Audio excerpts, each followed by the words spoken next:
good people of Abia State.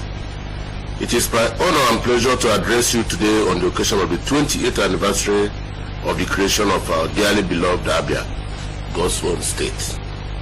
I'm thankful to God that our state has continued to march on resolutely over the years, and despite obvious challenges, we have made appreciable progress, and I have no doubt that we are firmly on course in our journey to the Abia of our dreams. As you all are aware, to the glory of God, we have come through an intense electioneering season where we were able to prove once again that we were indeed God's own state. Attempts were made to stoke embers of division and strife among us, but we collectively agreed that the bonds that unite us are stronger than those who seek to divide us, and we came out even stronger and more united. I must at this point pay special tribute to our founding fathers for their foresight in conceptualizing the Abia Charter of Equity. It is a template that has ensured that every part of Abia State is equitably treated in the socio-political evolution of the state. I thank God that we have sustained that charter, and I will do my best to ensure that the touch of equity in Abia remains alight. Since our assumption of office for a second term on the saddle of leadership in Abia State, we have taken steps to consolidate on the successes we recorded in our first term, while ensuring that we finish strongly in our second lap. I wish to reiterate that our cardinal objective in our second term is the completion of all the projects that we began in our first term, while laying solid foundations for sustainable job creation for our teeming youths in Abia State. In this regard, we have hit the ground running upon our swearing in and have taken steps to actualize our objectives as stated above. Permit me therefore to give you a brief rundown of some of our activities since we resumed duty on May 29, 2019. Street lighting. We set up a committee to rehabilitate non-functional ones and install new street lights in Abia and Umuahia. And I'm glad that many of our major streets in both of our major cities are brilliantly lit at night at the moment. I'm glad with the feedback I'm getting on the impact of the street lights on extended business hours, security, and general aesthetics of our cities. And we are determined to ensure that the initiative is sustained and expanded. For the records, about 1,000 streetlights have been installed in Abia and Umuahia in the first phase, and a similar number will soon be deployed to cover all dark spots within the major cities in our state. Road construction. Mindful of the difficulty in constructing roads in the rainy season, we have carried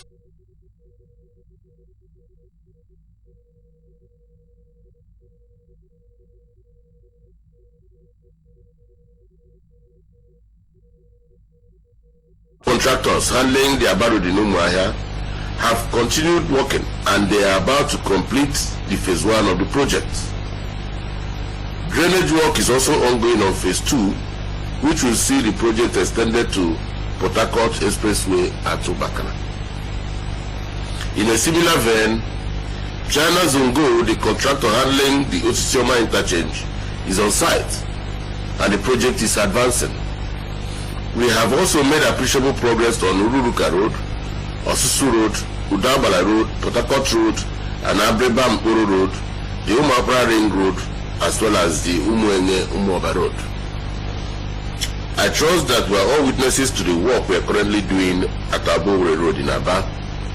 The 12 inches thickness of the concrete underlay we are piling on the perennially bad portion of the road before the final asphalt overlay bears testimony to the kind of roads our administration is desirous of bequeathing to Abians, even as we pledge that the ongoing Osusu Road will bear our signature cement-rigid pavement technology. We are currently concentrating on building new drains and the desilting of blocked ones to allow for free flow of stormwater to the natural collection points as soon as the rains abate. Contractors who have already been mobilized will resume work on most of over 95 ongoing road projects across the state. Beloved Abians, I am not unaware of the complaints that have been made in certain quarters that our projects are slow and delayed. My response to that is that we are more interested in the quality of projects we undertake than the quantity and the speed of completion. We have no interest in speedily completing projects for accolades and applause, only for the projects to fail shortly after. Our administration is building to last.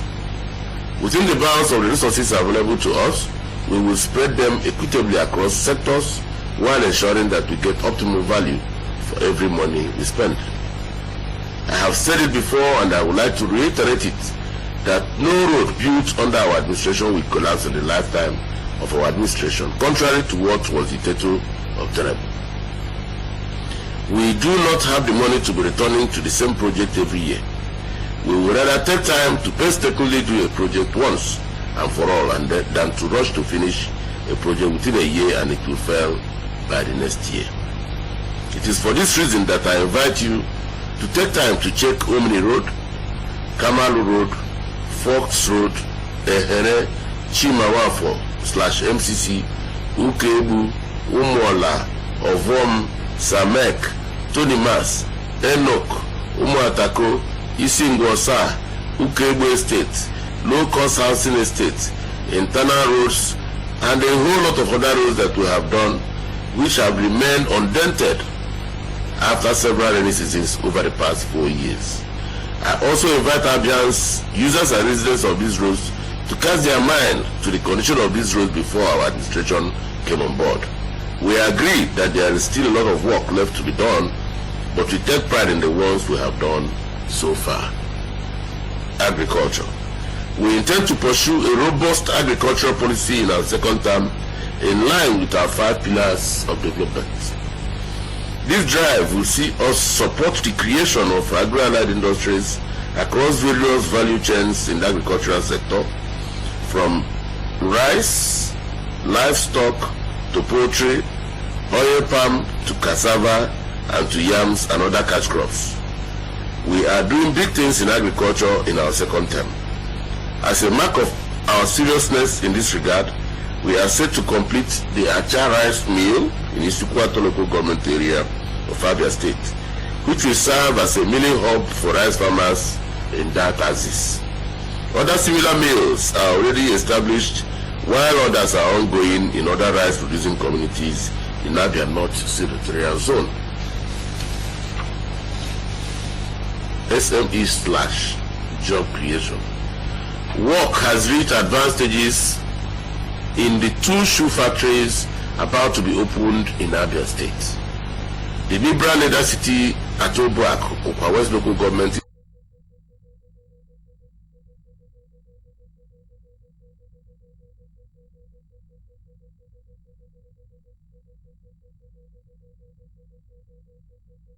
projection that despite initial delays, our dream of automated shoe production will commence in Abia State before the end of the year 2019.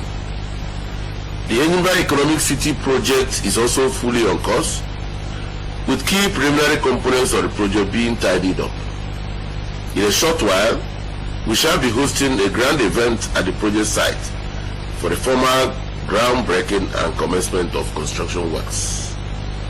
Our young ones we took to China to train on automated shoe production are poised to resume at the factory as pilot producers. In the meantime, they are all doing well, having expanded their operations and incorporated new skills. One of them just won an award for the best female entrepreneur in Nigeria with a brand new car and a 1 million naira award prize, which she has just brought to show me today. Who says that something is not happening in Abia State for those who are dedicated, committed, and ready to work in our state? My commitment to creating jobs for the teeming youths of Abia State remain unwavering, and with the number of different public-private partnership projects we have on ground, it will be jobs in Abia State going forward. In housing, I have paid a visit to the new government house project in Umuahia and have opened discussions with the contractor handling the project to see how our administration can complete the project and bequeath it to the people of Abia State. In the meantime, I'm glad to announce that we have completed a brand new headquarters complex for the Zone 9 Command of the Nigeria Police Force. They will shortly be moving out of their rented temporary offices at the Yimni Housing Estate in Umuahia into the purpose-built headquarters for administration as provided for them at government station layouts. We are also constructing a new road to Bani Market and adjoining Housing Estates through Amuzuku, Umuahia, that will take commuters 5 minutes to get to Bani Market from Isigate. We are building a new market for groceries in Umuahia, and it will be ready before the end of this year. We will subsequently decongest Isigate and commence beautification and roundabout works around that axis. In addition, the Abia State Universal Basic Education Board, ASUPEB, and the Abia State Internal Revenue Services have moved into their permanent headquarters complexes, while other agencies and key government offices operating out of inadequate facilities will be supported to erect befitting permanent headquarters. We will soon retool our housing corporation to reclaim and revive all abandoned housing estates around the state and ensure their speedy developments. These are deliberate strategies to give our state capital, Umuahia, and other key cities a modern outlook befitting their status while opening them up for rapid development. Ndabiawem, I am proud to announce to you that once again Abia State students were exceptional in the just concluded May-June 2019 WAEC examination. We are proud to have sustained this feat, which we started upon assumption of office, and with the work we are doing in the educational sector, I have no doubt that we will remain on top for the foreseeable future in that sector. Let me add that we are concluding arrangements with various international partners for massively discounted scholarship packages for Abia State students wishing to pursue graduate and postgraduate studies abroad. We have reconstituted the Abia State Scholarship Board, and they will make the necessary announcement. But suffice it to say that we are planning for the future of our students in Abia State, and I promise to ensure that about 500 candidates will be leaving the shores of Abia State for further education within the next 6 months. We are set to deliver 250 new classroom blocks across primary and secondary schools in Abia State, deploy community security officials to protect school infrastructure and students, and sustain the training and retraining of our teachers both locally and internationally. We will continue in our homegrown school feeding program even in this second term. Some may ask, what has changed in Abia at 28? The answer is a lot. For instance, there is now a deliberate effort to ensure that our infrastructure is solid and durable. That is why we have 4 Grade A contractors working in Abia State simultaneously. We have received awards and acknowledgement as the SME capital of Nigeria in recent times.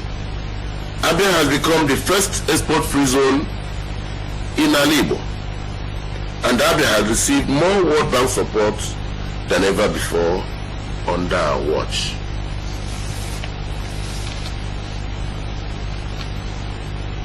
We all agree that Abia is work in progress, but we are grateful to God for the opportunities and the hope for a better future.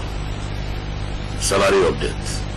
Dear Abians, it will not be fair of me to finish this broadcast without providing accurate updates on the salary status in Abia State. I make bold to say that all ministries and departments in Abia State have received their July 2019 salaries and are on track to receive their August 2019 salaries by the end of this month.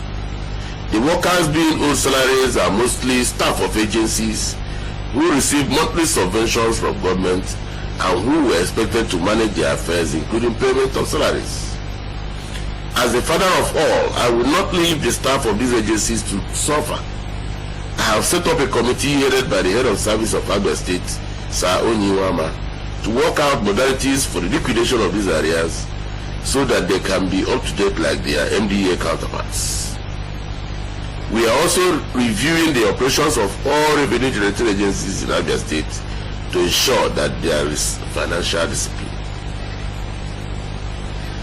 Let me use this opportunity to plead with pensioners for their patience as steps are being taken to ensure a more efficient pension administration regime in Abia State. I make bold to state that every fund we have received to date released for the purposes of the payment of salary arrears were judiciously utilized according to their stated purpose.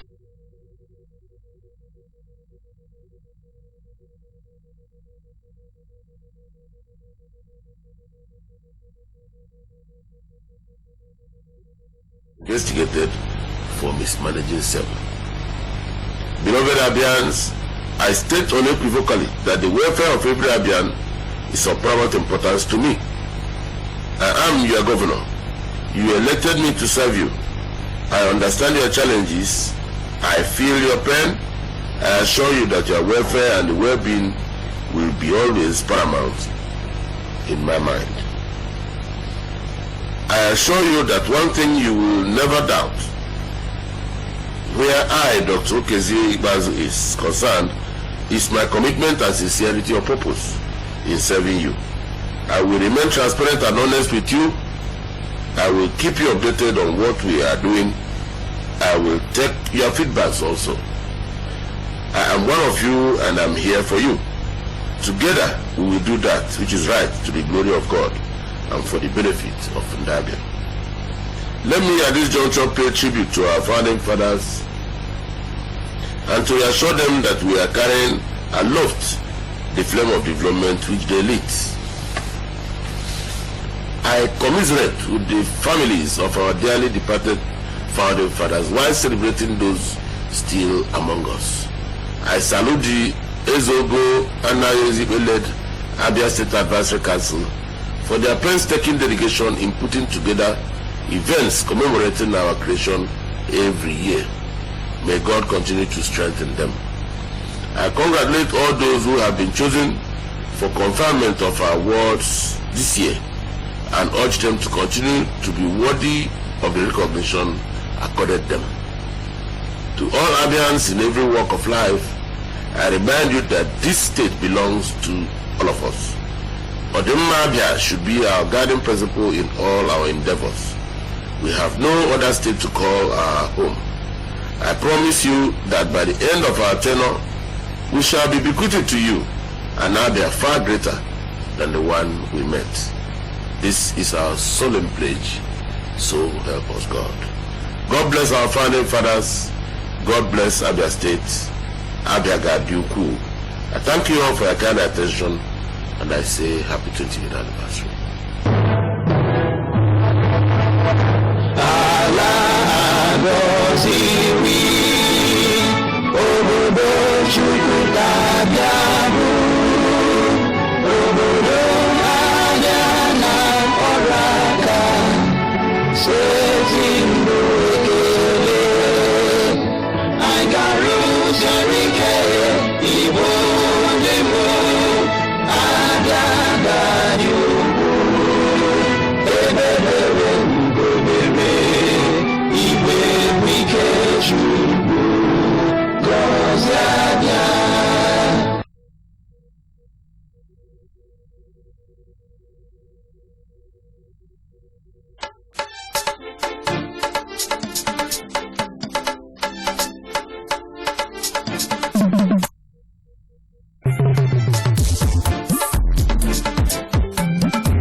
One-stop breakfast show on TV.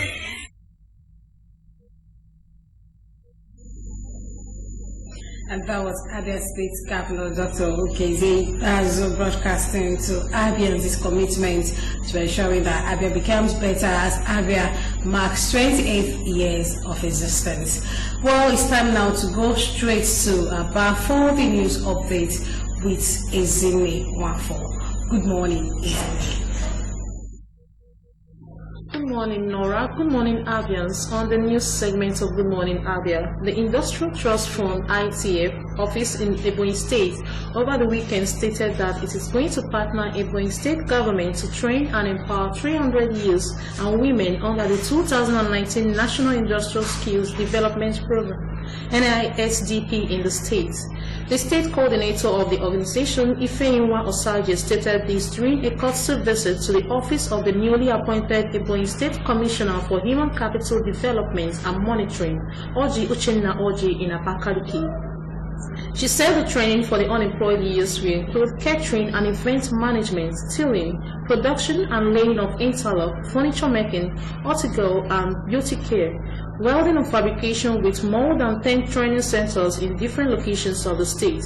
The training is slated to commence from 29 August 2019. On his part, the Commissioner commended the Director General of ITF for the empowerment initiatives of the Trust Fund.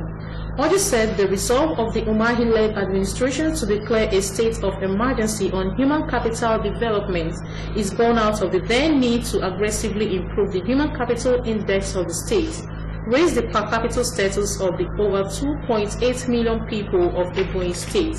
A commissioner who pointed out that the impact of the efforts of the Umahi empowerment strides was already being felt, added that the government will partner the federal government and the development partners to give Ebonyi people the desired future.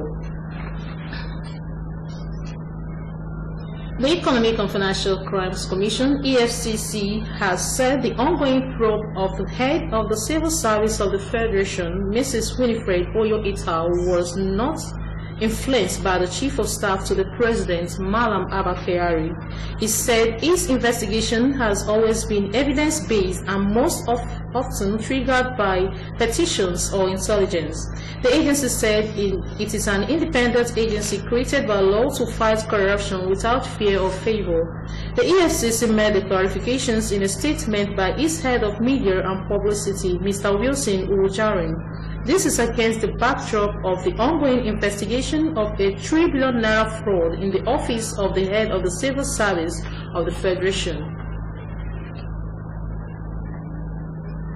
President Muhammad Buhari has arrived in Japan for the 7th Tokyo International Conference on African Development. The conference themed Africa and Yokohama Sharing Passion for the Future will take place between August 28th and 30th. It is expected to focus on Africa's economic transformation and improvements in business environments and institutions through private investment and innovation, promoting of resilient and sustainable African society for human security. It will also focus on peace and stability in supporting Africa's domestic proactive efforts. While in Japan, President Buhari will also attend a state banquet and honor the invitation of Emperor Naruhito to a tea reception at the Imperial Palace. In addition to a bilateral meeting with Prime Minister Shinzo Abe, the President will also attend some side events and meet chief executive officers of some Japanese companies with huge investments in Nigeria. The Nigeria Immigration Service (NIS) has warned visitors staying in the country to take advantage of the e-migrant policy to register their status. It says that federal government will not hesitate to kick out anyone found culpable after the amnesty granted by the President ends in January 2020. The Comptroller General of NIS, Mohammed Babandade, stated this during an interview on Channels Television's Breakfast program. The immigration boss warned that after the amnesty program, any person who enters Nigeria and stays for a period of 90 days, there will be a penalty for him for not registering and also a penalty for the person who provided accommodation for such a person. He explained that having correct data and knowing those staying in Nigeria will help the government in making good policies to improve the nation's economy and tackle its security challenges, among others. The Nigerian National Petroleum Corporation (NNPC) yesterday said oil and gas pipeline vandalism rose by 77% in June this year. The newly released June edition of the corporation's monthly financial and operations report (MFOR) showed that 106 pipeline points were breached as against the 60 points vandalized the preceding month. NNPC's Group General Manager, Group Public Affairs Division, Ndru Uhamado, explained that the Aba-Enugu axis in the System 2E pipeline corridor accounted for 25% of the total pulverized points, while the Lagos Atlas Cove Mosimi axis of the System 2B had 23% of the compromised points. The statement also revealed that Ibadan-Ilorin leg of the System 2B pipeline recorded 18% of affected lines, followed by the BHC to Abba sector of the Sector 2E, which was responsible for 13%, while other areas were responsible for the rest, 21% of the breaks. The document indicated that 1.76 billion liters of premium motor spirit, popularly known as petrol, were supplied during the period under review. A breakdown revealed that 58.65 million liters per day of the products were supplied and distributed. In the gas subsector, the report stated that 223.98 billion cubic feet of natural gas were produced during the month, translating to an average daily production of 7,466.09 million standard cubic feet per day. The figure was a slight increase of 0.11% over the previous month's tally. Besides, deficit from the nation's 4 refineries hit 17.4 billion naira during the period, as operations from the facilities remained at a suboptimal level. However, to achieve the 2023 target of local refining, the federal government last week said it has begun the overhaul of the facilities, commencing with the Port Harcourt refinery.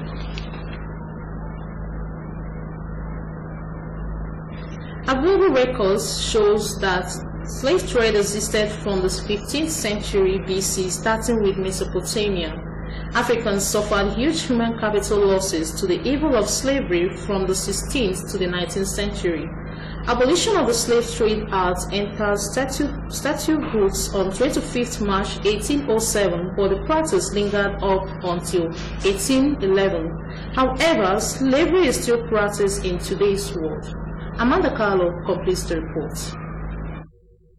August 23rd is set out annually by the United Nations and UNESCO for the remembrance of slave trade and its abolition.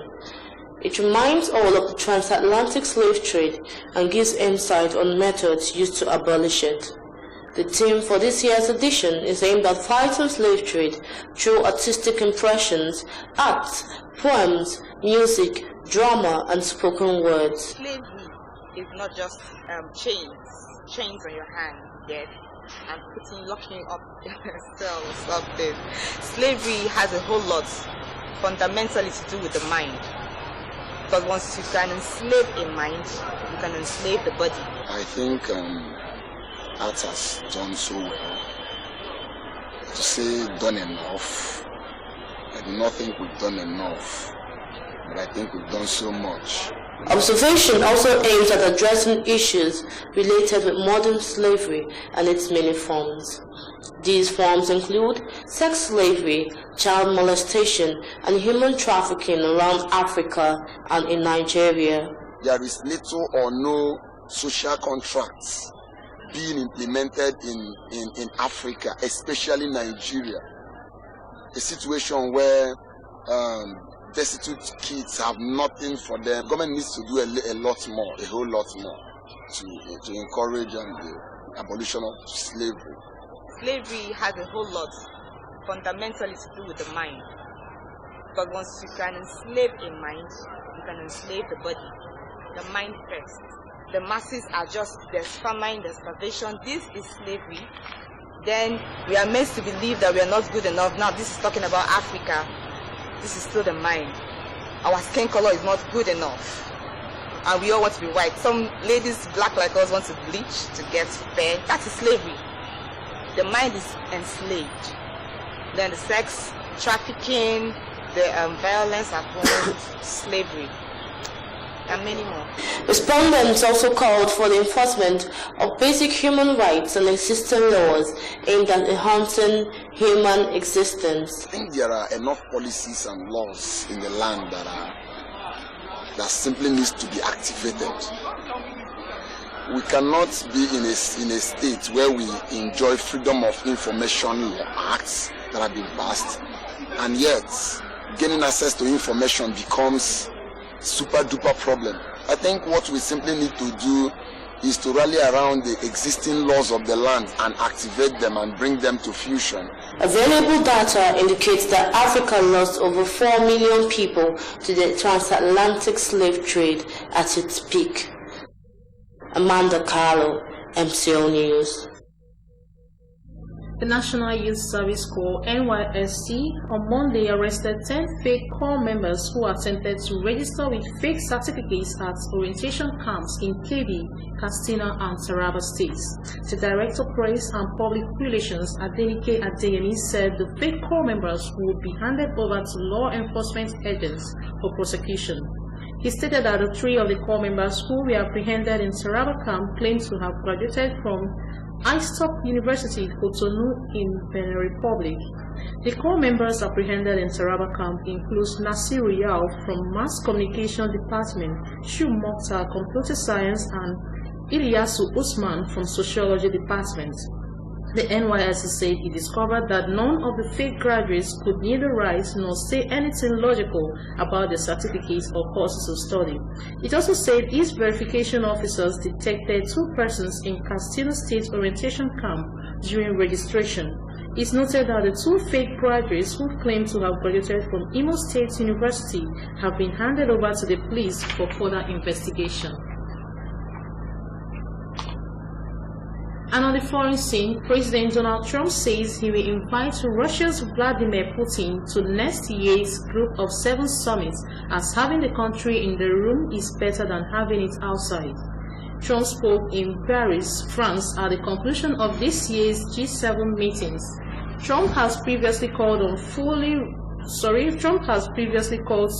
readmit Putin into what was once the G8, while the bloc's fellow nations have balked at readmitting Russia, which was kicked out of the group over its hostilities in Ukraine. The US will host next year's G7. And with that news, we'll be going for a break. More news will come your way from the newspaper review, where we'll be connecting with our Omaha studio. Do stay with us.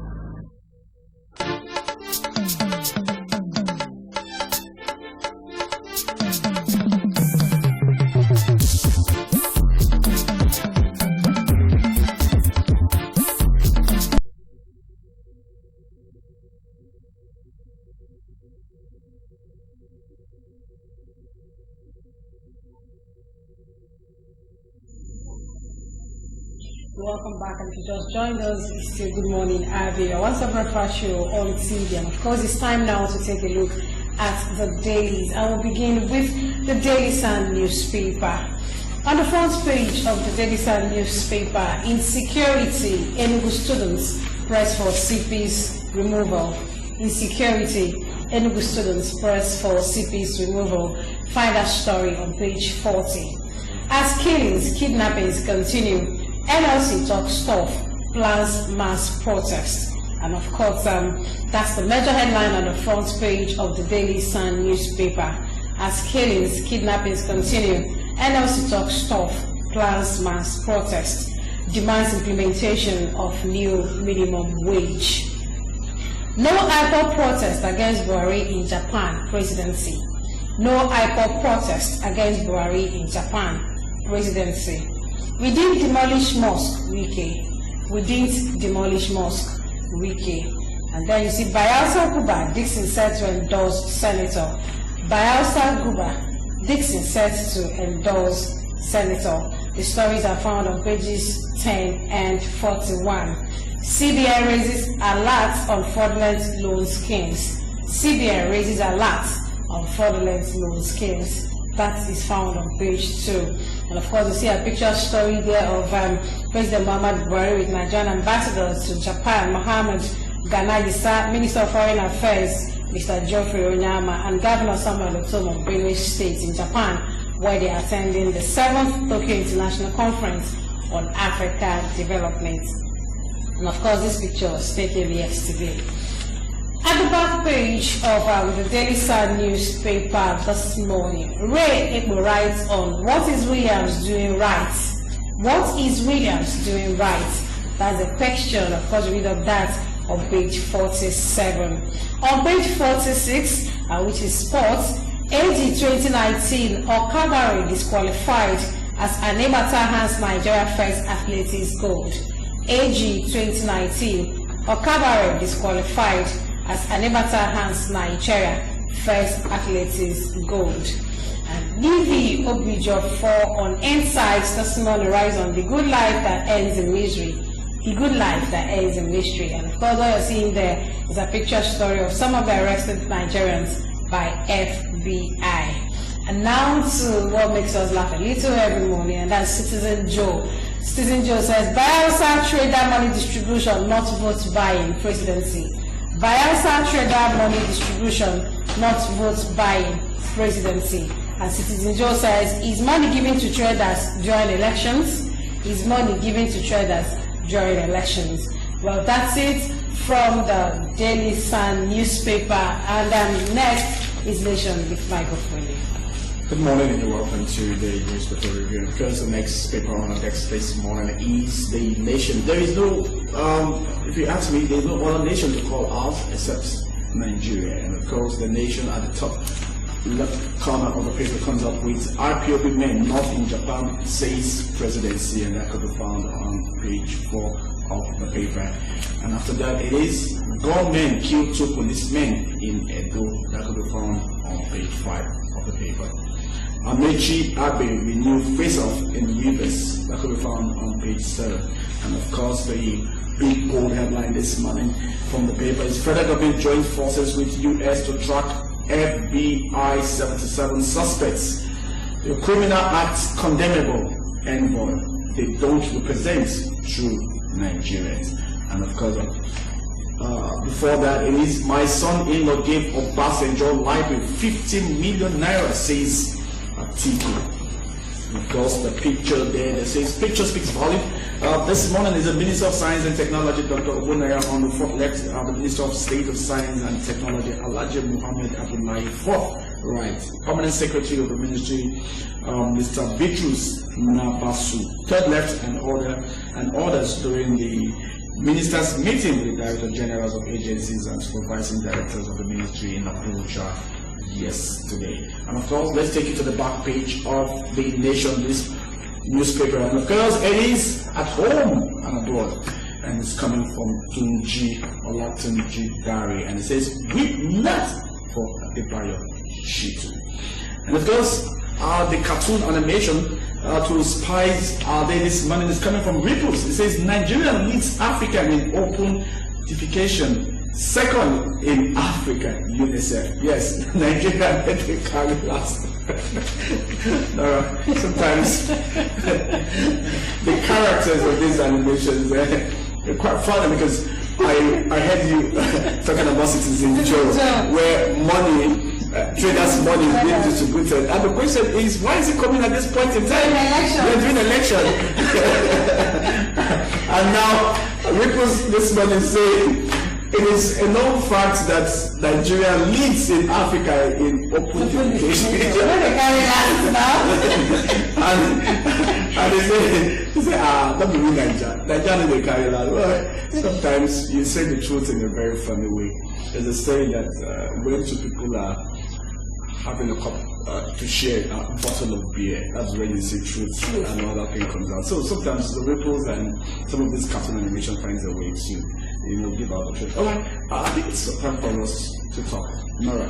Now, let's take a look at Enugu insecurity. Students in that state are calling for the removal of the Commissioner for Police. Do you think that the removal will actually lead to security? Well, the truth is, youth form the focal point of every society. If you don't have hold or a group of your youths in that society, you might end up not getting it right. But the question, when the answer, or the question everybody should be asking, why are the youths asking for the removal of the CP? If the reason is, of course, if you go to, as I speak to you right now, the youths have been on the street for the past 2 weeks. 2 weeks. Protesting and talking, even when the law they asked for had been taken back. They said, no, you're not taking it back. You need to take it out completely to say it will not emerge in the future. That's the youth speaking. But the question is, why are the youths in Enugu asking for the removal of the CP? That's the first question. 2, are they not being sponsored by people? Are they doing it for the just cause or for the good cause? Was any youth shot by the police and the police didn't give a better account of what transpired? These are the questions you need to put across. And if it is of good intention, I think the Nigerian police or whosoever is in charge of deployment of the CP needs to take the CP away. But you know, the issue of insecurity has been a recurrence in Enugu State. It's a global thing. It's been a recurrence in Enugu State, as if Enugu is one of the states that is actually being targeted, not just by bandits and kidnappers, but a lot of herdsmen and all that killer crisis happening in Enugu State. Don't you think that's one of the major reasons? Of course, the youths are the most affected in this case. Yeah, the person I'm saying is still go back to the pitch, what I said earlier, to say, if the reason why the youths are asking the CP to leave, it is of good cause and good intention, why wouldn't the CP leave? I mean, if you're meant to protect me, I'm no longer comfortable, I could ask you to leave. And so, but I think the IG and if the other persons involved, the governor also need to look into it, and if that would bring peace to Enugu, why not allow the CP? Now, the issue continues, of course. NLC is saying they are protesting against kidnapping and killings in Nigeria. In the same vein, they are also demanding for their own package. Yeah, sure. Well, that's the NLC. I think if you ask me so far, the NLC has done so well. I mean, it started with the implementation of asking for 30,000 naira minimum wage, and after that, now it's obvious that even some of their colleagues have been kidnapped as well. And it's no longer news that every now and then you're driving, you're making sure that your side mirrors, your inner mirrors with their picture, see the cars coming behind. You're very careful. And so, if NS will come up and say, look, we can't take it enough, we've had enough of this kidnapping, the federal government should look into it. It's a good one, a positive one. But, believe me, from the Wadume's case, I've also come to the conclusion that if you allow the Nigerian police to work, believe me, they can crack down anybody in the country. Not just Wadume, even advanced. So, it tells you that our police is that, I remember growing up as a child, and one time, far back, the 80s, where you have daily times. I remember when the Nigerian police we had to go to UK with the Metropolitan Police, and they came out tops. It shows that we've got don't get carried away with some of the police you see on the road. Well, that's what we want to have our first caller calling in this morning. Hello, good morning. Please, the lines are open for you to be part of the discussion this morning on the newspaper headlines. What is your contribution? What do you think about what the paper said this morning? But please don't forget, you have to turn down the volume on your television set and tell us your name and the location that you're calling us from. Now, we're still talking about the issue of insecurity in Nigeria. You know, NLC demanding for the minimum wage while they fight for kidnappers, like the end to kidnappings and killings in Nigeria. How does the two come together? Well, it's better to kill a bird with 2 stones. Well, if you ask me sincerely, it's an opportunity to, okay, while we're going to do this, remember we still have some outstanding bills. We'll appreciate if you can give us what we're asking for. Well, it's not a bad idea. It's not a bad idea. But the bottom line is, I mean, somebody has to do the talking. Somebody needs to pull other people to be part of it. And there are local Congress like you. Please don't forget no flashing. Just call and tell us what you think about the newspaper headlines. So I think it's not a bad idea if the NLC is asking for the minimum wage and also say, look, we'll go out on the street to protest concerning kidnapping. It's a good one. Well, before we get into the paper you have with you, I know IPOP protests against Buhari in Japan and it's coming from presidency. This is against what we had on the papers yesterday where we had some protesters lined up at the venue of the meeting, according to Nnamdi Kanu's directive, to protest for 7 days because the president was coming to Japan. Well, they say sin is believing. You and I saw what happened to the former deputy Senate President Abia. I mean, if it is true, I mean, we would have seen pictures on all social medias of protests and the rest. And if you go back to the Nation newspaper, it is there at the top corner of the paper where it says IPOB men not in Japan says presidency. So I don't think it's true. Because if it is true, we would have seen pictures, would have seen. But the pictures were the days yesterday. Oh, people protecting? Yes. Well, I never did you say the video to that? We did see videos. Well, of course, and this one we also see videos. So that's something I have done about the others. I could roll down here for all you care, and you could take pictures of me, and I could say I'm protesting. But videos, pictures, yeah. And these days with so much technology that things can be fabricated and the rest, one has to be very meticulous. So we say that the pictures we saw on the same day as yesterday were photoshopped. Very possible. Very, very possible. Would you say that of Eperemadu was a Photoshop? Would you say that's what even if the world has gone into some stuff that you could make some realities in terms of videos. You and I saw that, and we did that. But my thoughts, right? Because I read that those things, and of course, it was following Nnamdi Kanu's directive. But my thoughts really is because I know that President Muhammadu Buhari must be in attendance in this meeting because in Africa, and as the president of ECOWAS Committee of States, he must be there. I think maybe there must have been an agreement between the protesters and the federal government before the arrival of the president. You're talking about the president, not just the Senate or Deputy Senate President, where you have restrictions when you're going outside the country. There are certain things you can go along with. Once the president leaves the shores of this country and visiting another country, he has to turn. Of course, he has to turn some of his security guards and the rest. And of course, the host nation understands that there's a kind of topsy-turvy in Nigeria, and of course, this might pop up. And so they try to do all the things that is possible to make sure that the president is not insulted on foreign ground. And so even Japan will not be taken lightly, believe me. And so I don't think the IPOB could get to the president, if you ask me. I don't think the worst they could do, when Trump visited UK, you saw people that were outside the hall holding placards with all kind of inscription. That's the worst the IPOB can do. They can go to the hall because they have inscription of placards and the rest displayed. But getting close to the president, pulling him by the shirt, come on, that's not possible.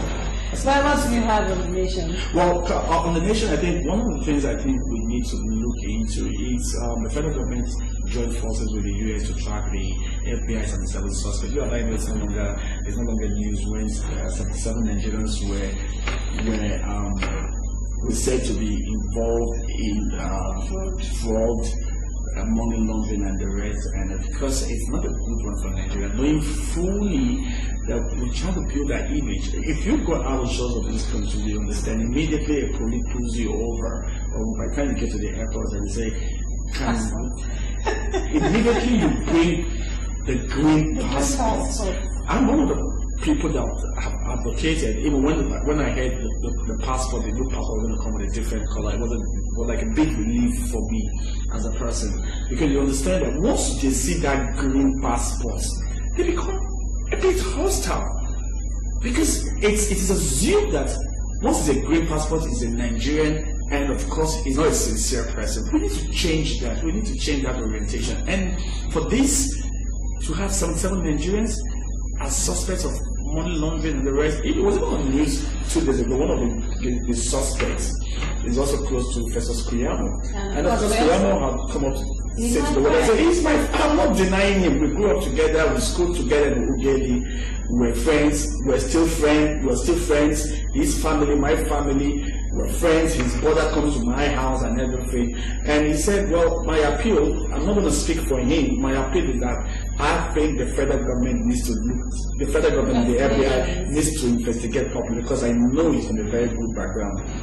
But you know what? My mom would always say something to me. You know people that sometimes you don't know them the way you think you know them. Believe me, I've seen a lot of people that physically you think you know them, but by the time you prove it, what actually is spreading me on this whole thing that the 77 suspects, almost all of them are Igbos. I've had a lot of my friends cajole me and say Igbos, I respect you and all that, and I have to go through the list. Almost everybody there are Igbos, and it begins to actually. I'm just trying to be very meticulous, because I also saw that on one of the social media platforms when somebody said, why is it that it's the Igbos? And of course you could see the lashing of words and saying, oh, who says your tribe? It shouldn't be an Igbo, it shouldn't be segregated an Igbo thing, it should be a Nigerian thing. But the truth must be told, the truth must be told that if you go to Malaysia, you'll see 70% of people on death row are Igbos. Even the Saudi Arabian. So it's funny, but I think it's the get rich syndrome. I want to get rich, and sometimes it could be pressure from family, pressures from people around, friends. Oh, Emeka, look at you, you're there. Njoku just came back from the US. He's doing the same time pressure, family pressure. Are we the only ones who have this kind of pressure? Should this actually push you to doing the wrong thing? Well, it should be a discussion for another day. And I mean, you and I were here when people flew all the way from South Africa and shot people in Anambra, and of course, what was it? It was two warlords, Igbo and a friend, and so one has to be very careful. I also know that there are genuine Igbo people that have made money. And the right process, the right way. You must also give it. Yeah, we must also give it to them. But the truth of the matter is, I know some good friends of mine back in Lagos, they're seriously making money. But if I tell you the means they make the money, even the parents know. But nobody cares. Nobody wants to listen. The money is coming, man. If it's not money, and did you see the video that's going haywire? A couple that was getting married, being sprayed dollars. Did you see that? Igbo couple. Did you see the guys talking in the background? They were all speaking Igbos. It's something that we need to start talking to ourselves. I mean, Igbos are known to be hardworking people. They are known to be business-like people. They have the mind to turn things around. Somebody once said, if you go to a place... Sorry, sir. Let's take this caller. Hello, good morning. Hello, good morning. Good morning. You're welcome to the program. Your name and your location, please. Yeah, my name is Eusebio. Eusebio, how is Abba? Hello. Fine. I'm watching you from seeing the reaction. I want to talk on the issue of the 77 Nigerians. Yeah. Go ahead, sir. We can hear you. Okay, now listen. This generation of Igbos are not well bred. Our parents told us when we were growing up that you will not envy those who have made money in a wrong way. But today, everybody, the money, no matter how it comes. And that is why you see the tribe they are going into. It's a shame of a people. I expect our leaders, our elders, to call our children and raise them back and ask them that this is not the way to act. If once you are born, you must grow up before you walk. But today they want to be born and they start running. And that is what is putting them to this mess. Like Mike said out there, in the death row in Malaysia, you have many Igbos. In Thailand, the same thing. Why are we in this kind of situation? We should rein ourselves and realize that life does not come in a flash. This rat race cannot have people community. Like he said, somebody built a cathedral somewhere in Ozobo, and the people came and were toasting him, calling him no one for the place, and there people were slaughtered and all that. And the community has not been able to sanction the person involved. Is that the way people want in society? We have to start looking backwards and realize ourselves. If not so, the way we are going, we cannot achieve our goals. That's my own contribution. Thank you, sir. Okay, because just like the same suggestion that we'll go for as well. To say the quest to get rich is something that people need to start asking questions. And the painful parts of it. Have you been outside Abia State and you get to Lagos? If you confront an Yoruba man and you are evil, Hello, God have mercy. Yeah, good morning. You're welcome. Chemela. Yeah, this is Chemela from Abba. Chemela, good morning. You're welcome. Yeah, good morning. How are you? How are you doing over here? Well, very well. I was invited by Nora, and so I decided to honor the invitation. Yeah, in as much as I want to support the last caller, I want to also blame the government. I want to also blame the government of the wrongs in our system. Look at Igbos. For the past 10 years now, people from the Igbo land, Abia and the Imo State have been coming first in WAEC results. Yeah. And by the end of the day, these guys go to universities and they come first again. And most of them are doing sciences. It's not a child play for you to do internet fraud. For you to engage in internet fraud, you must be a genius. So what I'm blaming government is that if there is enough work for us to do here, people will not leave our land and spread commit fraud in foreign land. I'm not saying it is true, I'm not supporting them. But if the environment is so good, our people will not engage in fraudulent activity. That's what most people are saying. How can the government generate funds and they go to foreign land and possess methods, building doctors in foreign land? And what it used to have to trade from here to Libya, from Libya and cross Sahara Desert and go to Europe and complete across. So once we are blaming our family, we also blame our government for not making this place conducive for them to stay and work. I remember the person I had wanted to take you to America to study. Remember I said no, there is a university in Nigeria that you can go. And my members were at home, and I said them, and that's the education. So if the government should turn around to and provide a renewable environment, believe you me, I will not migrate to commit errors. That's another wonderful day. Thank you very much, Chemela. I sincerely agree to some great extent. Nora, you must get busy hands, busy. You must get people that are busy. Look at the points. First and foremost, you need to create an environment. You need to create jobs. You need to make sure that people are. If you get people to do this, believe me, nobody wants to get into crime. Yes, but still, I still don't believe to some extent, because looking at this whole scenario, he says for you to be an internet fraudster, you must be a journalist. And my question is, I know that's very well, but the question is, why don't you channel those genuinity? Those are your genuinity. Can't you channel it to something better? That's what to say, because the government is a two-way thing. The people and the government. It's not just the people alone. The government has to create an enable environment. You and I heard the governor's podcast speech when he talked about Abia for the 5th time, calling tops in WAEC. Okay, let's take it from that point of view. If by the time those that were, distinguished from their peers get into the higher institution, graduate, and still don't have jobs to do, what do you think they will do?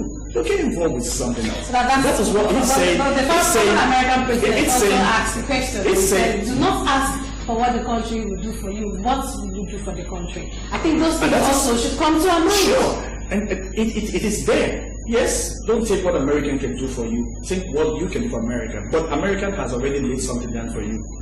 So sometimes don't get carried by the words. So are you saying that Nigeria hasn't learned anything? What other countries are prospering in this country? How many, do you know how many corpers will be running up and still don't have a job? Thousands. And so that's what we're saying. I have some of them at home. And do you know, go and ask anybody that has been to Germany. Do you know in Germany and some other European countries, if you're married and you're not working, you're being paid? If you have 2 kids, those 2 kids will be paid. How would you think of crime? Don't we have money to do this? Somebody once said that when Indonesia or South Korea started, they were not as buoyant as Nigeria. But go back and see what they put in place. You don't understand. We're not saying that the government is not doing well, but we're saying do more. Do more. The population has increased. Do more. It keeps increasing every day. And so that's what we're saying. And that's what Chemala is trying to point out, that the fact that it's a two-way thing, that the government needs to put a lot. You need to create employment. You need to create things that will get people busy. I remember I was complaining of my son, being hyperactive and the rest. And somebody said, they're getting busy. Busy hands need busy things to play with. And what I decided to do is to get him something like a computer. So every now and then he's doing something on the ground. So the federal government needs to find a way around it. The federal government needs to do a lot. And that's how you reduce crime. Well, there's so many things to actually talk about when it has to do with this. Like you said earlier, it's a story for another day because we need to really exhaust this and also lay the right path for the people in Nigeria. Well, I think this is where we'll have to... Yeah, but we won't go without talking about the cartoon animation. I like the part again. Could you just take that? I don't know that. Well, you don't have a color. Okay, let's take this color for a round. Hello, good morning. Hello. Good morning, you're welcome. Yeah, good morning, Mr. Sultan, back again. You're welcome back, sir. Go ahead. We can hear you, sir. Go ahead. Yeah. I want to ask. Can we be able to ask the FBI that? Yeah. Can we be able to ask the FBI, the American government, the British government, as they have been reviewing the American government? Yes. Oh, well, this is actually where we'll have to cut it on the discussion on the front pages of the dailies. And of course, like I told you, we'll keep doing this until we get to Nigeria right. We'll take a break. We will return to the discussion segment on your indispensable program on television. Good morning, Abia. Stay tuned.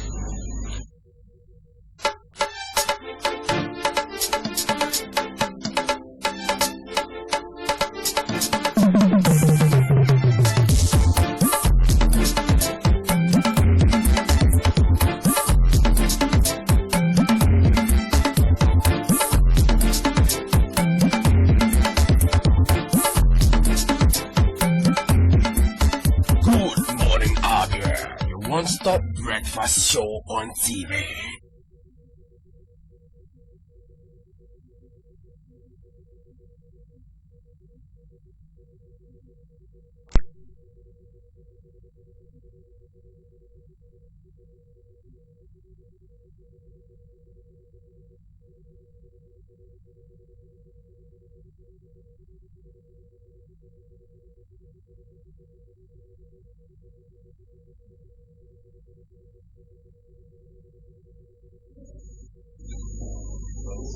You're welcome back, and if you just joined us, you're on to your one-stop breakfast show on TV. Good morning, Abia. And of course, is the discussion segment where we discuss issues and matters arising in the Nigerian society, especially as it affects you and I. And today we'll say congratulations to Abia State at 28. But the question is, from 1999 till date, what have you really achieved? Because we won't be talking about the military administration, we'll be looking at the civilian administration in Abia State. But of course, Abia is 28, and today we are celebrating Abia. Looking at infrastructure development, we do say we've done well in different areas of infrastructure. While joining me in the studio to discuss this and other issues that affect Abia is Mr. Ikenna Onugo. He is a public affairs analyst. So you're welcome to the program. Thank you. And of course, I have the media aide to the governor of Abia State, Honorable Ifani Umere. You're welcome, sir. Good to be here. Excited. Well, good to have you both join us in the studio this morning. Let me start with you, Honorable Ikenna. 28 years down the lane, what's the description of Abia State? I want to describe Abia from good, better, best. And of course, since the creation of Abia, down the line, Governor Bruno was the first governor of Abia State. He tried. Government is a consolidation. When you build a house, of course, you start with the grasses, cutting of the grasses and the rest of them. You rise up the house. Maybe you don't have money, you stop. Sometimes when you have money, you begin to do. That's how Abia has grown. Okay. Government is a transition. And of course, I will say that Abia State is moving progressively. I will say that even with some 1 or 2 hinges, but we're moving as a nation, we're moving as a state. Of course, we have tried in development of infrastructure. When you see beyond Ogbonna, you come to Odjus Okada, the former governor of Abia State, you go to our Ambu governor, TOG, you now come to Ibazu government. They have built consecutively. It's a network. It doesn't start in one day, but we are progressing. To my assessment, I assess everything. I don't look at gossip. I go to the point to see myself. Okay, we are progressing according to you. Mr. Ifeanyi, a child at 28 celebrating 28th birthday. Are you satisfied with the development so far? Okay, like my brother said, we have to weigh first of all the parental background of this child. Very critical. Like he said, it was very, very economical with the truth. I appreciate it. The fact is that the state since 1999 has gone through a perilous time. First of all, Adibana was here. When the government came, I think it was a transitional process because it wasn't stabilized. The army came in and we couldn't anyway place him. Nobody can place Ogbonna stand of today in Abia.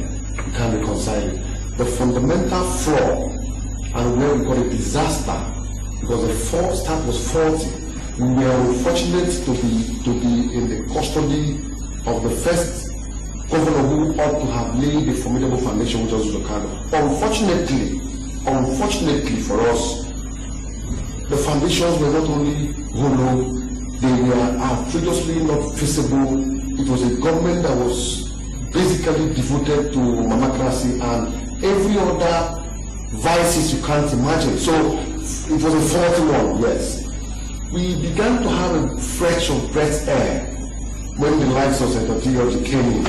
Yes, there were challenges. He was first of all coddled by the dystonia of his boss then. So he told us confessionally that he lost the first 3 years because he was rubber stamped and he was used. Yes, confessionally, we appreciate. But at the second time of the governor, we began to see some form of rudimented foundation, which of course is what one can assess now as a process of state building, because from the point when TA became governor, we saw a robust civil service being calibrated. Why? Because he was one of them.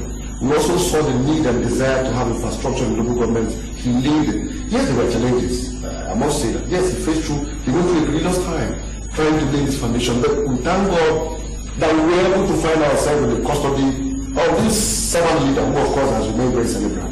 He has also faced his own challenges. But by and large, this child, having gone from a faulty parental upbringing, has begun to stabilize. So are you saying that this child we're talking about at 28 has been laying foundations upon foundations and of course giving reasons with challenges so far? No, I give you an instance. I said this child was unfortunate. There are some kids who are unfortunate to have parents at the beginning of their lives who can afford milk for them. I'm an example. But as life goes on, you might have a situation where your parents get additional income and you're being fed well and you can look better. It's a transition. So I'm saying that the first 8 years we were unfortunately sentenced to the newly-born politician. He wasn't sarcastic. He wasn't progressive minded. I have so many facts today. But we're actually not looking at. No, I'm saying that the issue we appreciate. I'm saying you lay the foundation of how we got here. So holistically, for this 28-year-old child, having gone through this perilous time, can be adjudged to be absolutely doing well and expectant of further growth. Okay, having said that, we are looking at the infrastructure development, and of course, you and I know that infrastructure is not just about road. We are also looking at water, tunnels, sewage, electric, and all of that. Now, let me ask you, Honorable Ikenna, infrastructure development. Let's begin with road. Do you think across the 3 senatorial zones of Abia State that for the past 28 years there has been a first lift in what could be described as road infrastructure in Abia? When I started, I said, look at the growth from the good, better, and best. Like I said, when the former governor started, the governor was not there for a long time, so I cannot really assess his government very well. But when August Okalo came, he tried his best to the best of his best. And then when he left, Theology also came, he tried his best in terms of road infrastructure. I have assessed what Theology did, I have also assessed what August Okalo did, and now I have also gone to assess what Ukezin Basu did and what he is doing. When he was doing at Abia, they were gossip here and there. I said, I don't believe in gossip. I want to go there myself to see. I went to the road where they were using cement technology. I asked the white man, why are you using this technology? And he said, the technology is good, it's long-lasting, it's expensive. I said, okay, fine and good. I was able to see at least about 5 road span. I don't believe in that. The thing I saw myself. After I left the road, I went to Weeks Road, I went to other places, I saw things for myself. What OKZ doesn't have done. And then, if I look back into Theology's administration, people say he didn't have, but I say he did very, very well, to my own assessment. You know why? He was the one that brought the CBN, all the structures you see in the new government area, the international conference. We never had an international conference. It was not a Paras or were using. When I was in Abia as a councillor, we were there. As a former governorship candidate in this state, I have assessed, as a former senatorial candidate, I have assessed. So I inherited a requirement. The car that was bought was 1,200. And I benefited about 800. So what do you see? He has tried to his best. It's a consolidation. So I will say in terms of infrastructure that the government is trying their best, but they are doing what we need more. We're asking for more. We're overreached. Okay, and let's look at, he talked about road, and that is actually one of the major priorities of every government, because that could actually give you investors, because they not have access road to wherever they want to invest. Would you also say that in 28 years down the lane that Abia State have been able to do something that we could look at and pat ourselves at the back and say 28 years we'll have good road infrastructure? I'm delighted that my brother said he took a tour. And I'm sure, sir, it's because you are not optically challenged. Those who are optically challenged don't see what you have said. And that's the issue we have. Thank God we have good lenses, at least we are able to see for yourself. The time of those who have found themselves in a very optically challenged position don't even take a right anyway. They stay hide under the web snapper or hide under the Facebook or any other means. Fantastic it for putting infrastructure. I come from Luzano, for example. Let me domesticate this argument. I come from Luzano, and I come from Antiquity. And for me to leave Luzano to go down to the council, the local government council, takes me 3 hours. So, elections, Abia result is the last to come, because this was 3-4 hours. A local government configured together of Antiquity, Suni, Java, to do Abia. So, NTAK, for example, NTAK, they built what we call the Abia Mudu Kereke Ojibo against the government. So an average Abia man can really close to the government in 30 minutes. For us, he remains very, very, very, very conspicuous in our hearts. Why? That's one. So one of my assessing, I'm giving you instances. In all the senatorial zones in Abia where he was going, there were roads done everywhere, certified. The Brazil has come consolidated. You talk about technology. A few of those folks who will be by the grace of God, my costume explains it all, and my production explains it all, and immediately to the governor, so I will be more, my words will be more magnanimous. So if you go to Abia today and appreciate what this homeboy has done, when the issue of the governorship came, the idea was that we needed a homeboy who was familiar with the circumference of the state, especially Abia, knowing the fact that we needed the economy to boost. And we just does that. Yes, because he's an academic, they take a lot of that major lab every day like teachers do. Yes, he has been a bit not as robust, as expedited as you expect. Why? He is slower and more meticulous than being hasty and more dangerous.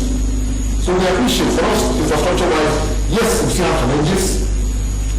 I'm very sure that in the next 3 years or 4, when it expires, we will be celebrating more than we're doing now. I'll catch up with you then. I hope God keeps you alive. Definitely, nobody dies before that. But now, during the governor's broadcast this morning, he actually talked about a lot of infrastructure development. But I want us to take a look at, of course, when he became the governor for the second time in office, he made mention of the fact that he was going to do a lot of infrastructure, consolidating on his 5-point agenda and all of that. But the issue of street lighting, he mentioned that and said the essence was to improve aesthetics and security in the state. Suddenly, Abia is beginning to see what could be regarded as a lightening up of the streets of Abia and Umuahia. Is that supposed to be an achievement to be recorded by a government after 28 years of being in office? No, like I said, we are moving is a transition. I'm not really here to castigate. We are taking a holistic view of what every person has done. But I said, of course, you should know that for 28 years it was not equal. So it is a consolidation of all the people who have been there. Of course, the street light is not basically his achievement, because he has achieved more than the street lights. But I'm asking His Excellency, White Liberties, that he needs to do more. I know that he has a lot of challenges. Like when I traveled to Ebony State, I discovered that there were, half flyovers. He started the flyover. But I believe the word that before he leave office, the flyover in Abia will be completed. I also believe the word for him that before he leaves office, that more infrastructure will come. So street light is not really what it has. The other thing he has done that is better than the street lights. Well, if I may, street lights and of course road construction, we see a lot of palliative measures on the road rather than the construction itself. What's your description? My brother is also helping me to navigate. Very helping me, but I appreciate this company. The issue of lightening of the metropolis cities of Abia. When the government starts working, everything we do is put in the dossier. It's a continuous assessment. If we present by a bunch of God forbid it steals money tomorrow, it's added in the CV. It comes tomorrow, we make an event, it's added in the profile. So we're not sending out the street line as a major catalyst. We're saying processing some state development, enhancing local economy, making life better. It's part of making people happy. It's whether you add it as a dividend or as a process, as a product, is your prerogative. But when you're saying that when the car is steaming and moving, the occupants of the car are cruising, kept, the AC is blowing them, you add it to 3, 4, the bottom line is that they are comfortable and they're cruising. Whether it's on 2 or 3 or 4, it's your prerogative. So for us, anything it does to add value to the people's livelihood is most received. It's only the oppositions who, of course, will remain very dystopian, I must say, who want to academically bring out the headline called the street light. That's not an issue. For us, it's a promise. I make life better. Yes, I do it. We appreciate more will come. That's the nomenclature. I say for that anyway, No, I think that water, which is one of the basic infrastructures that will actually need provision of water. But it does appear that for the past 28 years, based on my assessment, that water appears to be a luxury for Abians. I come from a village, large local government, to precisely where water is a challenge. It's difficult for us to get one, and it's difficult for us to also see government water anywhere around. And the question is, down the line 28 years, why is water still a luxury for Abians? Well, I want to say that there are other government agencies that government used to provide the water. Recently in my community, we were able to access the CSDP water. And when the director of CSDP was addressing us, he said that Abia state government is the counterpart fund. He said they have funded above 50%. Okay.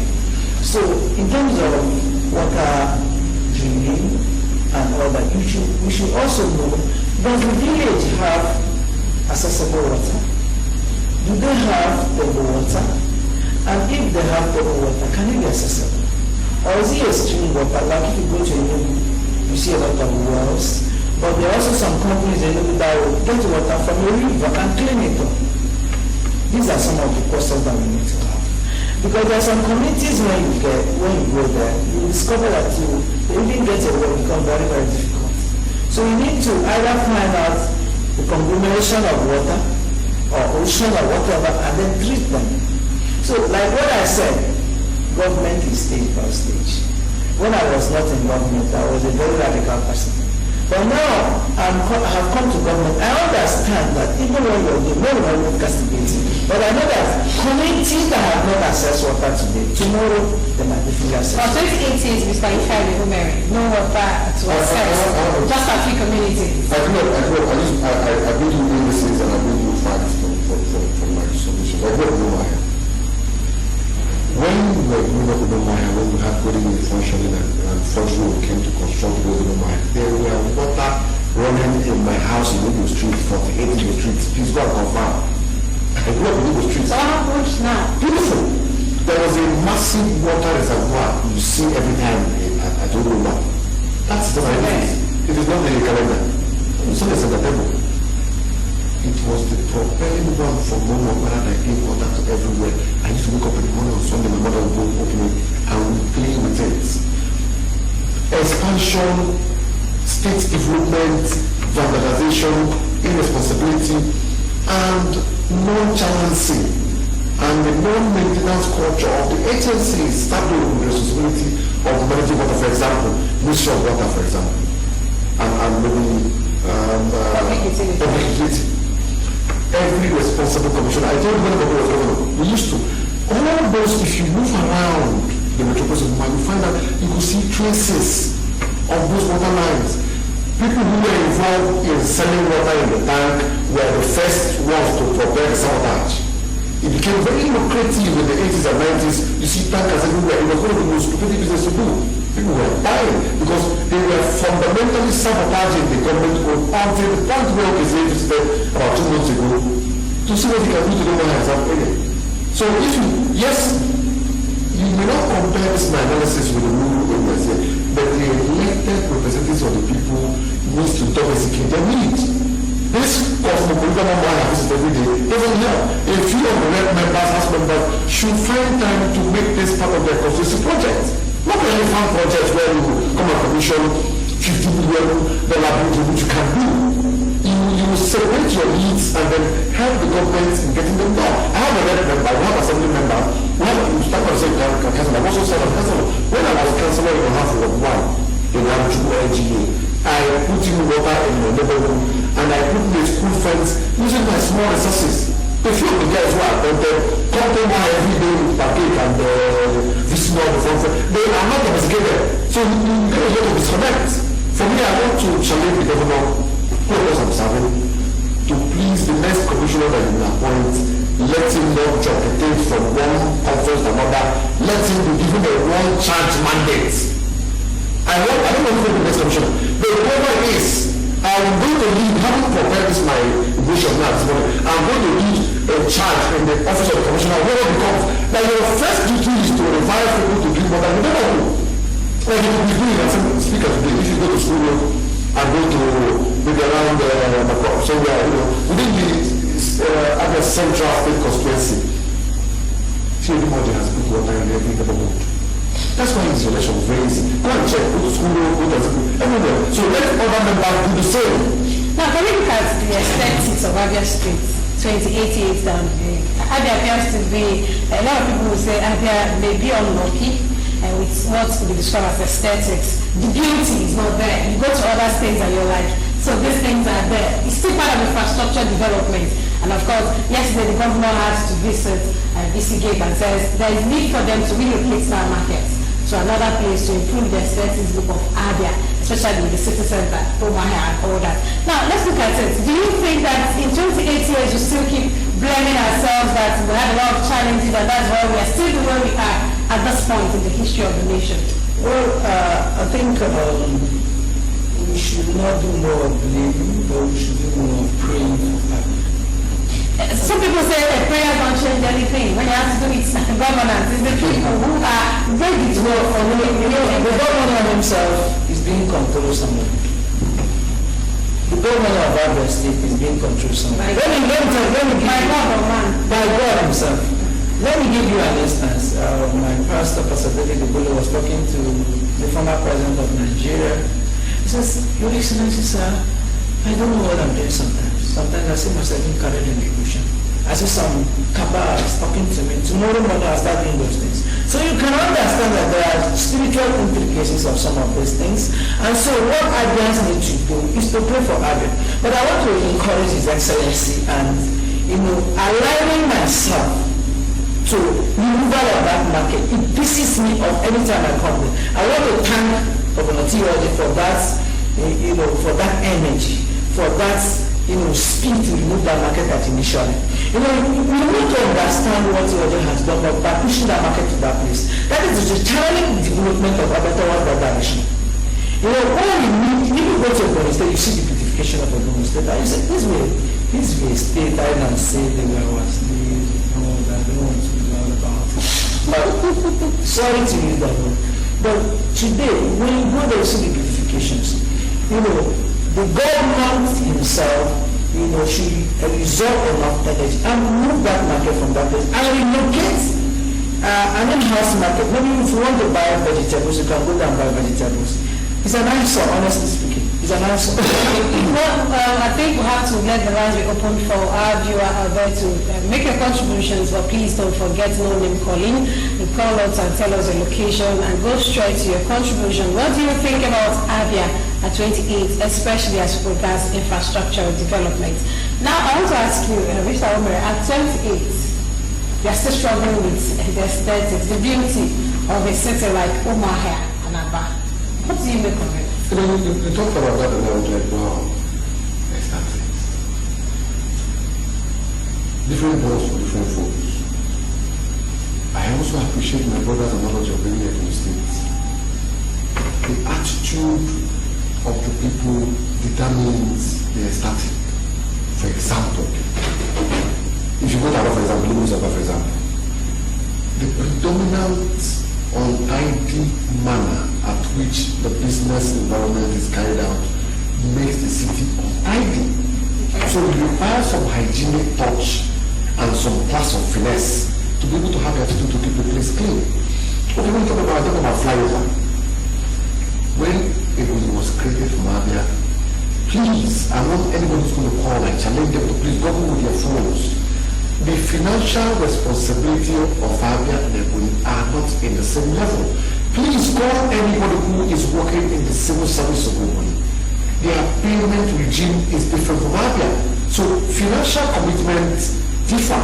So the government of Ebony has more leftover funds to, maybe for example, go into cosmetology. When the governor here is barely struggling with reconciling. If I want those who are going to criticize in terms of finances to please give me a holistic view of what we have on the ground, what we earn, what we get from IGR, I can tabulate them all fair. Reconcile them with our wage bill, commitment to infrastructure. Check how much is left to be stolen.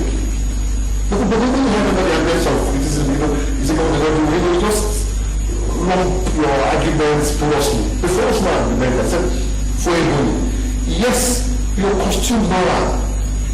You get your wage, you get your peers.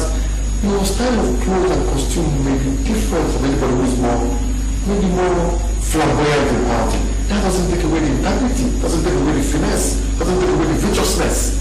So you must not, it's not to say, yes, fine.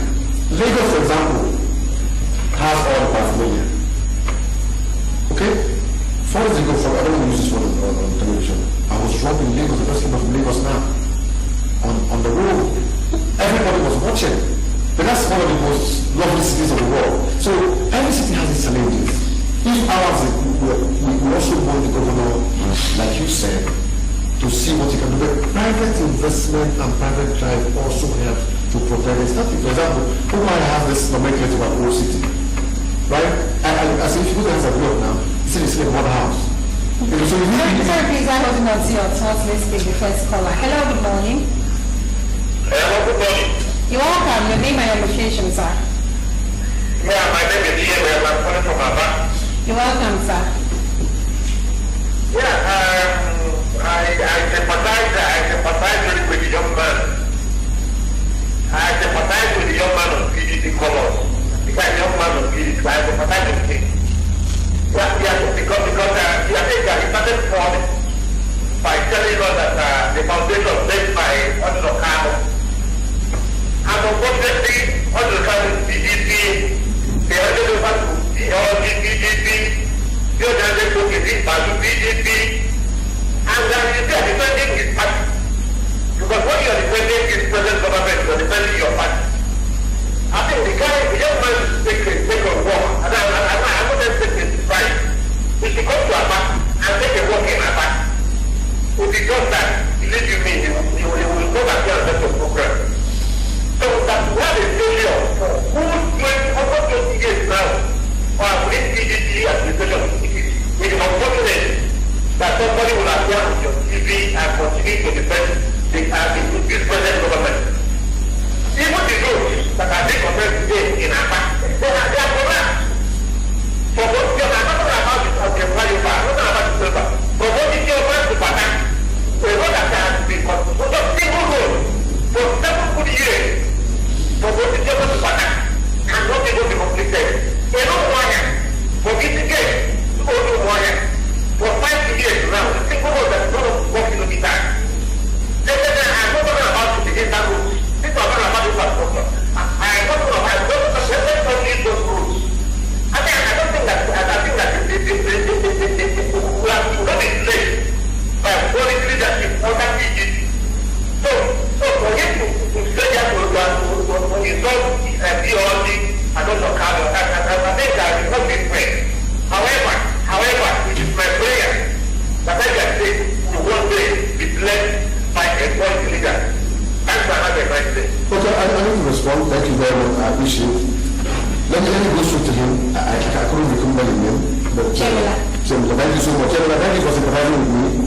I also shared I think it's an overfluted ignorance. Frankly speaking, I am delighted to serve this government. I am persuaded to serve them more. I have my facts. When we are making this analogy, I laid the foundation. If you don't know my designation, I work for the governor of the state. It's my prerogative to market the governor and speak well about him and protect what he has done.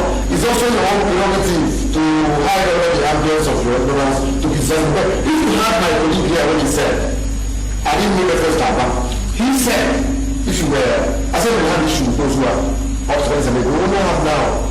Those are also, maybe, you don't have to. He said, he went to Abia, and he was satisfied with the roads he saw being done in Abia. He said he went on the spot. And I said, I appreciate for the fact that you are giving this compliment. So if you haven't gone there, or you also organize, that's your prerogative. For me, I am delighted. I didn't castigate you. I said that God for God laid a faulty foundation, which I will emphasize tomorrow. He knows me, he doesn't know you, he knows you, that I can defend this anywhere in the planet. Well, we're still talking about status when the calls came in. But the truth is, I'm still worried that after 28 years, we are still trying to say different folks for different people, different strokes for different people. Because the status should be a prerogative of any government. So, should we be talking about making Abia look beautiful? At least once I come into Abia or Omaya, and I'm sure I'm entering into a setting. You said it, Omaya looks like a glorified village. Where do we go from here? Well, let's take this call. Hello, good morning. Hello, good morning. Good morning. Please tell your name and your location. My name is Okay, Mr. Okechukwu, go ahead with the contribution, sir. Good morning. Good morning. Good morning. Good morning, sir. My name is Yes, sir, we heard that. Please can you go straight to your contribution, sir? Thank you very much. Good morning to the person. Well,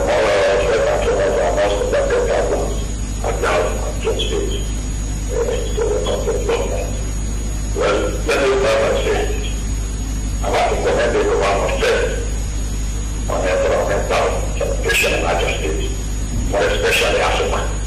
For us humans now, as far as doing well in Africa, and also commending it for now.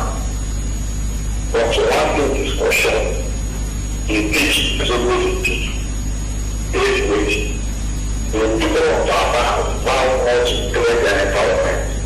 They have found much the mentality of raising person to know about those in teaching and non-teaching. The new government has been trying to evacuate all the issues in our mouth. So, over to the same adjunction.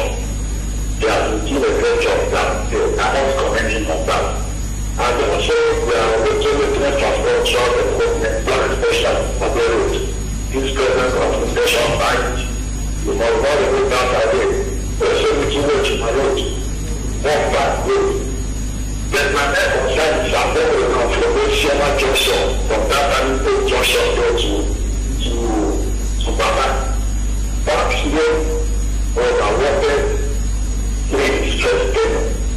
When the government awarded a contract with the construction company, I think they have the commissioner for work. They will supervise it. It's an answer of those who are high school, they look at what they are doing. They say they are getting it from every state. They are modeling driving to our team, they should make something good. It's an answer of how one has to done it. Using what something that is not done to want, I don't want to construct that food. It's a very small. My ability to talk about that whenever you work in a road, let it be supervised that road, because that's the part of happening that road is there is an answer. It's an embarrassment to an estate. That's my little contribution this morning. Infrastructure. Of course, a lot of basics of road infrastructure which the people actually need. For both of you, because our time has been fast spent, and of course we need to draw the curtain of this particular segment. What do you think we should be doing, or what do you think we should do to ensure that we have the right infrastructure in place as Abia clocks 28? Mr. Ume. I want to appreciate the last caller who was very magnanimous giving compliment to the governor. That's what we expect. Yes, my final pattern is that we have elected a governor who is sensitive, he is consciously conscious, and he has all the basics and the basic rudimentary to propel the state and act as a catalyst to take us where we want to be. We will not get there all because we will still have other governors who will come. We also want to commend the Speaker of the Assembly to ask him to approve any financial obligation or any financial demand from the governor to help us get the statistics and get the infrastructure more than we require. Yes, we know we have challenges about finance. We also have issues about salary. We also want to promise our states and Abians that we want to thank the Abia workers for standing by this governor who, of course, they believe in. Because yes, if you check the number of areas and also you find the tenacity of the workers still believing in this governor, it's what we call fidelity and finesse. We want to believe that before KZ finishes the second term, we will not be talking about infrastructure. We will be talking about other areas, which of course we need to be encouraged. In education, we are doing well. In agriculture, we're doing well. Because this was doing well, we're taking responsibility. How many of the governor's aides and folks who will come and take bashes on the radio or media? We do. We expect this criticism because it's going to help us do better. I'm not angry. You know, the person who calls says, I'm not angry because you're listening to me about. That's part of my job. That's the hazard. People take a view of them with your work. That's what you're paid for. So I appreciate to help us get better. Mr. Ikena, what's your parting words? Abia 28 and of course the need for infrastructure development.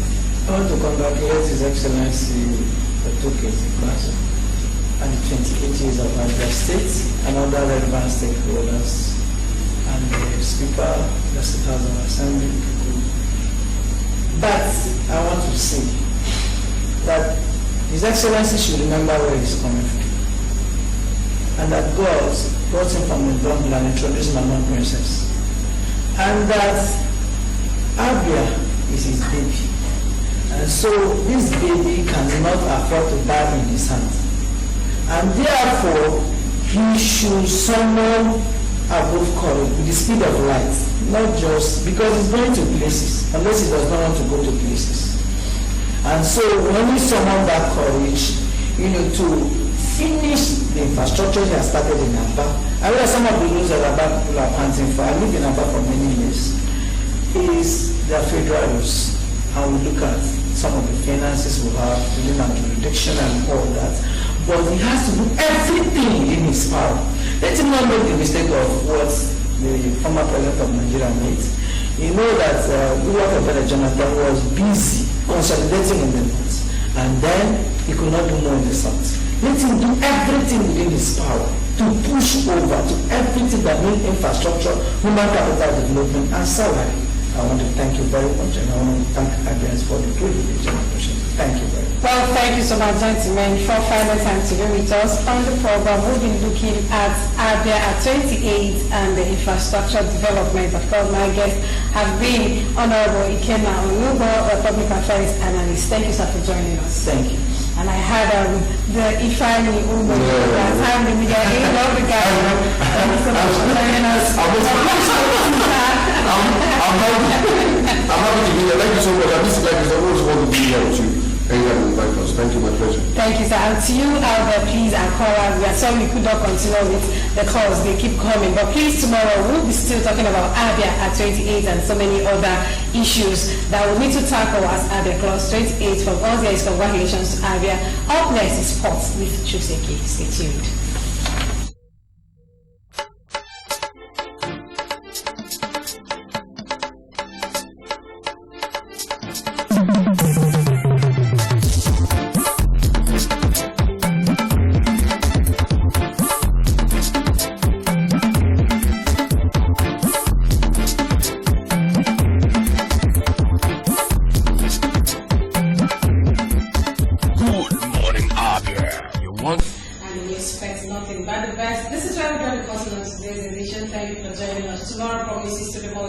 And informing. Up next is Nasala Chico. My name is Nora Okafor. Congratulations, Abia.